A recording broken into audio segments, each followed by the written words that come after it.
Right, so this is what they're saying basically in this Herbert Broom book, right? Which is that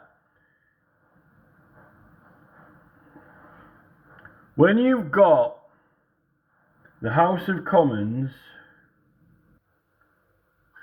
right? House of Commons and the House of Lords, right? And this book is actually in constitutional law, and this book is by Herbert Broom, but this edition is also by G.L. Denman, who is the son, he was a High Court judge and the son of First Baron Denman, who's actually responsible for the Parliamentary Papers Act 1840, right? So, here we've got the Lords, and here we've got the Commons, right? And here we have the subjects, right? That's us, okay? Yet, when you are petitioning Parliament, it's one entity with three distinct parts. You might kind of say it's like the police, the Crown Prosecution Service, and a court, right? Different agencies come together, right, to do a process. Now, what this book says, right, is that the House of Lords have got their own privileges, okay? It used to be one house until they separated it into two. So the House of Lords with the peers has got its own privileges, right? And the House of Commons, okay, doesn't have a right to debate or decide on the privileges of the House of Lords, okay? The House of Lords are the judge of their own privilege, right? And the House of Commons are the judge of their privilege. But also, under from the 1688 Bill of Rights, okay, we, the subjects, have got our own privileges, right? Which is the right to petition. And the House of Commons is not allowed, okay, to be the judge of our privilege. It's given in law through legislation. And the courts can't either, right? Now, the thing with Parliament is the House of Commons and Lords are both required for Parliament to function, right? What it says in here, in this book, is that the House of Commons by itself is nothing. It can't do anything without the Lords because it can't put legislation through. It can't make law. And the Lords can't do anything without the House of Commons. But without the subjects, you don't have a House of Commons because no one's elected. And there's no material for them to argue or debate because ultimately they're meant to be selfless, right? They're representing us, right? Now, what are our privileges for petitioning which exist? They've got to be recognised by the court and we've got the right to enforce them, right? Which is the preparation of petitions, which is the collecting of signatures and the advertising, the promotion, the canvassing, right? Whether it's by publication or print, and also evidence in the preparation. You actually have to have some material, some statement which you've obtained facts, right? Although the Commons, as a court, have got the legal right to call for documents and persons, right, under the standing orders, 145 3A, right? Now, the House of Commons, they vote, they debate, right? and they can also do like inquiries and things like that. They've got functions which aren't our functions, and the Lords have also got their own functions, right? And it's through a cooperation between all these three distinct agencies how the whole thing works, right? But the House of Commons are not allowed to be the judge of our privileges, just like the Commons aren't the judge of the Lords' privileges. This is what it sets out in this book, right? Now, what the problem with the modern petitions committee, e-petitions, right? So, the e-petitions website from 2006, starting on Downing Street website, and then now they've got it on the House of Commons, right? It creates an area, right? It creates an area here, right? Which is an overlap, right, of these two agencies, the subjects and the Commons. Just like the Commons and the Lords do cooperate, but they cannot be the judge of each other's privileges, right? Now this website, this e-petitions website, okay, it's a new invention. It's relatively new. It's not been going that long, right? Okay? And what is the actual case at the moment, right? The case, what is the actual argument at the moment, the proper argument, is that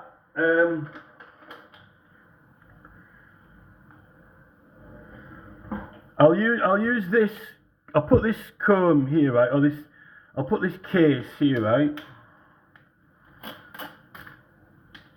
I'll put this clear case here, right?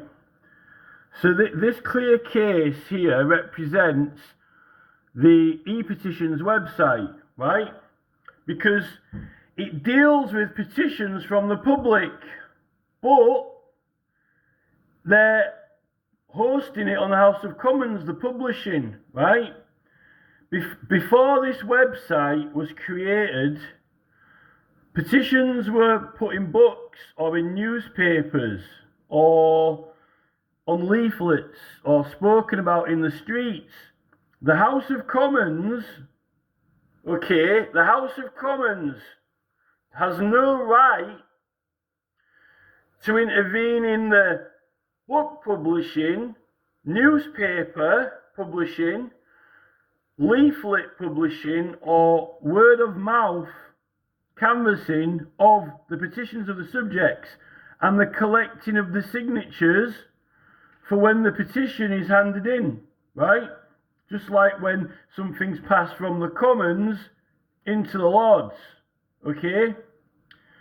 And what the House of Commons has done when they create the e-petitions website is they've made an area, right, which is actually the preparation of petitions, the collecting of signatures, and the advertising of them to the public is actually our privilege, right?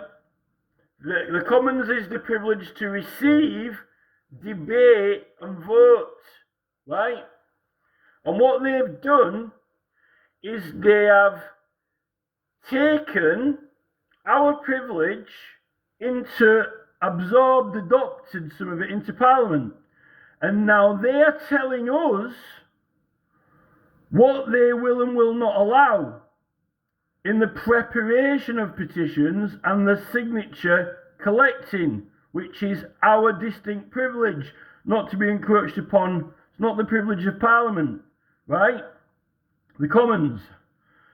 But it is a privilege, it's a privilege of the Parliament, because it's a parliamentary process of agency and canvassing. It's Mesne process. But The Lords is mezzanine process of Parliament, but it's not the Commons. The Lords have privileges. The Lords have mezzanine process of the Lords, which is Parliament. But the agency is not the House of Commons, right? Okay, this is what this book says, right? Now the Commons have arrested, hijacked, right, our privileges, and they've taken it into Parliament. But when we are doing this petitioning and getting prosecuted, even though it's published on the House of Commons website, they're refusing to give us a certificate from the Speaker under the Parliamentary Papers Act 1840 when we get prosecuted, even though it's published on the House of Commons website, yet they'll give one to Hansard, right? Because they're refusing to say that it's protected by the Commons privileges. So whose privileges is it protected by? And when we use our privileges, we're getting prosecuted by the courts who won't recognise our privileges, and the Commons won't recognise our privileges because they've adopted petitioning into the Commons. They won't let us have the Commons privileges, and they're not saying that there are any that exist for ours, because they are now deciding matters on the preparation of petitions, the collecting of signatures of petitions, and the advertising of it. So we've been hijacked, yet they're posing that they've done us a big favour because they've got this brilliant website, if you can get onto it, which hosts the petitions. But there are other websites like Change.org and 38 Degrees. You can publish books, newspapers, magazines, pamphlets, leaflets. You can write it on paper like this with a pen and go door to door. And the Commons cannot intervene in that. It's actually the preparation of petitions and collecting of signatures is not a privilege of the Commons. It's a privilege of the subjects. Right? So actually, having this on their website is illegal. This website is illegal. At least when they're dictating to us and trying to treat us as if we're MPs. The Prime Minister, the Speaker of Parliament, and the whips, the party whips, tell MPs what to do, and they're treating us, right, like other members, right? But they won't give us the privileges, and they've actually stolen our privileges, powers. They've stolen them and taken it on here without acknowledging. They won't even give us their privileges when they're publishing it on their website, which is what the Act's for, the Parliamentary Papers Act. And they won't even have the decency to back us up with the courts to actually even voice our own privileges. Yet no one questions the Lord's privileges or the Commons, but the Commons don't say that the Lords don't have privileges and they don't exist. And the Lords don't say the Commons don't have privileges and they don't exist. They acknowledge the existence of them, right? Now, if the Commons wasn't getting involved with the preparation of petitions or the collecting of signatures or obstructing it or the advertising, canvassing, they wouldn't be doing anything wrong. But they have taken total control and administration of something which is not their privilege or right to have control of. They may receive petitions that we prepared. They may receive petitions that we've collected signatures on. right? And they may debate and vote on them. They may debate and vote on them. They may not prepare, collect signatures or advertise, but they've done that. What they've done is, rather than the newspaper advertising them with our privileges, rather than the pamphlet print in place or the doing it in your house, which none of the newspaper place don't have privileges, the leaflet printing place don't have privileges, right? It's our privileges, right? And what the Commons have done is they've made themselves into a publisher. They've made themselves into a printer online, an online printer, and they having that facilitation, they're protecting it under their own House of Commons privileges, but not backing us up when we want to print it out or do it on the streets for the same petitions, right? So they're doing something themselves, and they're bringing it under their privilege and not even allowing us to have their privilege, and they're taking our privilege away and saying we don't have one, right? I think that the e-petitions website is illegal, or it's illegal. Well, they actually don't. What's happening is they are actually facilitating the preparation and collecting signatures, which is our right and privilege, not theirs, right? They can petition the Lords, but that's their petition. It's not our petition. So what they've created is, and now they're selling it to us like they've done us a big favour. But the whole point of petitioning is that it is a very important, serious process which has privileges, which is why the Commons and Lords have them and need them, right? So they're doing us a favour, but at the same time there's a big catch, which is that they're illegally denying our rights. Really, they've taken total control over petitioning, and a lot less people will be submitting paper petitions, right? Because they'll try to use this instead and get rejected, and then there'll be less tried another way. So it's like a side diversion. We're being waylaid, delayed, right? Because they don't really want these on there. And evidence for that is that the whole place burned down.